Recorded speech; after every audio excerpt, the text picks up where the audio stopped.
सभी साथियों को प्रेम भरी नमस्कार। प्यारे साथियों, जैसे कि हमारा स्वादेश जो कि कथामृत का चल रहा है, हम उसके 42वें अध्याय पर पहुंचे हुए हैं, जहां पर हमने पिछले वीडियोस के दौरान जाना कि योगानंद जी अब कुंभ के मेले में भी घूम चुके हैं अपने साथियों के साथ, और अब वो केशवानंद जी के साथ वृंदावन में मिल चुके हैं। और अब वो कहाँ पर पहुंचते हैं? कोलकाता।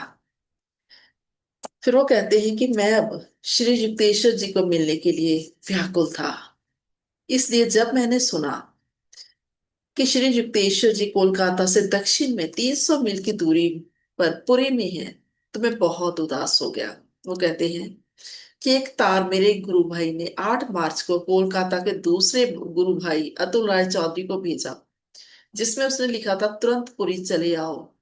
तो इस संदेश का समाचार मेरे कानों तक भी, वो कहते हैं, पहुंच गया था, लेकिन और इसमें मौजूदा अर्थ को समझने में मुझे देर ना लगी, और मैं घुटनों के बल धड़म से बैठ गया और भगवान से अपने गुरु के जीवन की भिक्षा मांगने लगा। और वो कहते हैं मैंने पुरी जाने के लिए रेलगाड़ी पकड़ने के लिए अपने पिता के घर से निकला ही था कि मुझे दैवी वाणी सुनाई दी अंदर से कि आज की रात पुरी ना जाओ, तुम्हारी प्रार्थना स्वीकार नहीं हो सकती।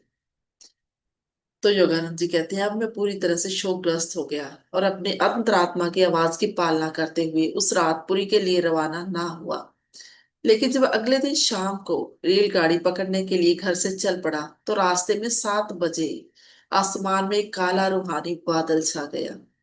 अब यहाँ पर वो बता रहे हैं जिस वक्त 7 बजे ये काला रूहानी बादल छाया था, तो ठीक उसी वक्त युक्तेश्वर जी ने महासमाधि ले ली थी।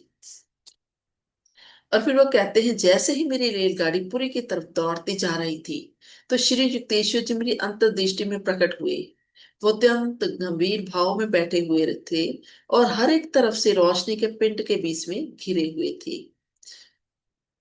और मैंने फिर उनसे पूछा क्या सब कुछ खत्म हो गया है? तो उन्होंने हाँ में सिर हिलाया और धीरे धीरे से वो अलोप हो गए। दूसरे दिन योगानंद जी कहते हैं जब मैं पूरी रेलवे स्टेशन के ऊपर मन को झूठी तसल्ली देते हुए खड़ा था, तो एक अनजान व्यक्ति मेरे पास आया और वो बोला, आपने सुना है कि आपके गुरुदेव स्वर्ग से आ गए हैं?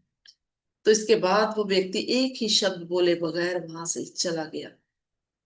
योगानंद जी कहते हैं कि मुझे इस बारे में कभी पता नहीं चल सका कि वो व्यक्ति कौन था और उसको किस तरह से पता चला कि मैं उस वक्त उसे वहां पर मिलूंगा। ये सुनते ही वो कहते मैं तो सुन रह गया। मुझे प्लेटफॉर्म की दीवार का सहारा लेना पड़ा। अब मेरी समझ में सभी बातें आ रही थी कि गुरुदेव अलग अलग तरीकों से ये खबर मेरे पास पहुंचाने की कोशिश कर रहे थे। तो वो कहते हैं मेरी अंतरात्मा में विद्रोह की आग भड़क उठी थी। आश्रम में पहुंचते पहुंचते मैं लगभग पूरी तरह से टूटने की कगार पर पहुंच गया। अंदर से बार बार आवाज आ रही थी, अपने आप को संभालो, शांत हो जाओ। फिर वो कहते हैं मैंने आश्रम के उस कमरे में प्रवेश किया जहां गुरुदेव का पद्मासन में बैठा कल्पना से परे रूप पूरी तरह से जीवंत लग रहा निर्जीव शरीर रखा हुआ था। उनका शरीर अभी तक पूरी तरह से मजबूत और तंदुरुस्त दिखाई दे रहा था।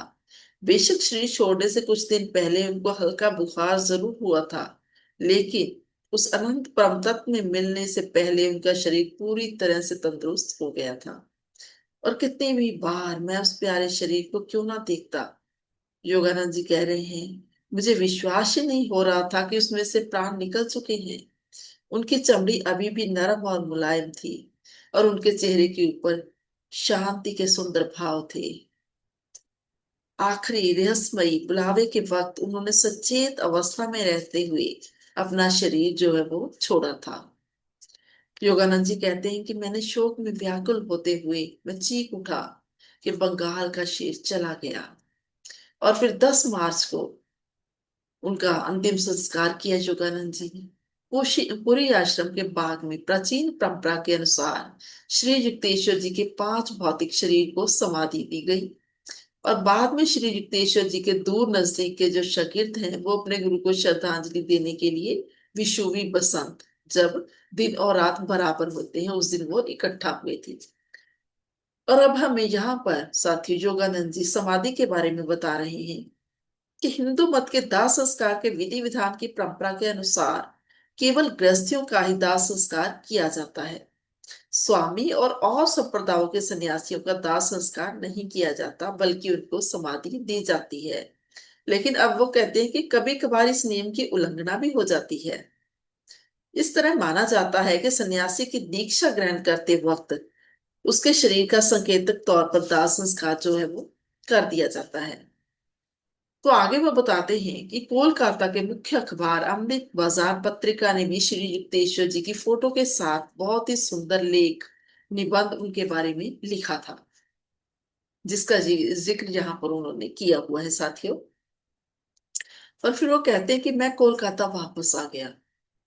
पवित्र यादों से जुड़े श्री रामपुर आश्रम जाने का हौसला ही नहीं था पड़ रहा। इसलिए श्री रामपुर में रह रहे श्री युक्तेश्वर जी के बाल शागिर्द प्रफुल्ल को उन्होंने कोलकाता बुला लिया और रांची में उसकी अगली पढ़ाई का जो है प्रबंध वहीं पर कर दिया। और फिर योगानंद जी कहते हैं कि प्रफुल्ल ने मुझे ये बताया कि उस दिन सुबह सुबह जब आप कुंभ के मेले पर जाने के लिए निकले थे, तो गुरुदेव धड़म से दीवान के ऊपर बैठ गए थे और कहने लगे, योगानंद चला गया, योगानंद चला गया। और फिर उन्होंने बहुत ही गूढ़ रहस्यमय तरीके से कहा कि उनको उसको किसी और तरीके से बताना पड़ेगा।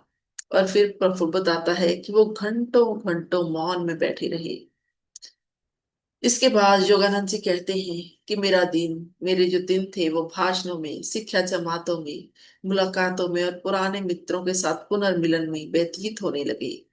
खोखले हंसियां और लगातार उछे में भरे जीवन प्रवाह के तले काले शोकाकुल विचार परमानंद के उस आंतरिक दरिया के वहन को मलिन करते रहे, जो इतने वर्षों के अनुभूतियों के रेते के तले अपने निर्मल प्रवाह में बहते आ रहे थे।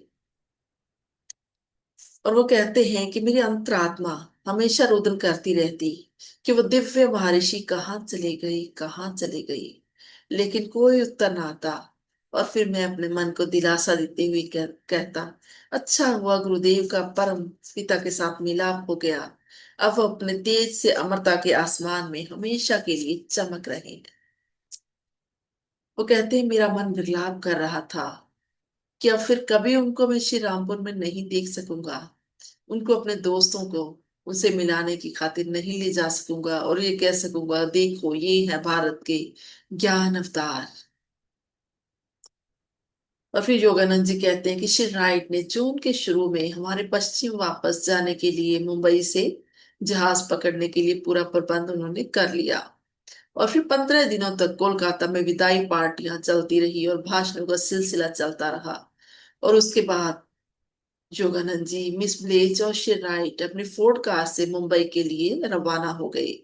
और वहां पहुंचने पर जहाज के अधिकारियों ने उनको यात्रा रद्द करने के लिए कह दिया, क्योंकि उस जहाज में कार के लिए जगह नहीं थी जिसको वे अपने साथ ले जाना चाहते थे, क्योंकि यूरोप में एक बार फिर से उनको इसकी जरूरत पड़ने वाली थी। तो योगानंद जी कहते हैं कि मैंने उदास मन से श्री राइट से कहा, कोई बात नहीं, मैं एक बार फिर से पुरी जाना चाहता। और मन ही मन कहने लगा कि गुरुदेव की समाधि पर एक बार फिर से अपने आंसुओं को पवित्र करने के लिए मैं जाना चाहता। तो साथियों, ये था हमारा खूबसूरत स्वाध्याय। यहीं पर हमारा 42वां अध्याय समाप्त होता है। अगर आपको मेरा स्वाध्याय अच्छा लगता है तो कृपया मेरे चैनल को सब्सक्राइब कीजिए, वीडियो को लाइक कीजिए, शेयर कीजिए। जल्दी ही हम फिर मिलते हैं अगली वीडियो में।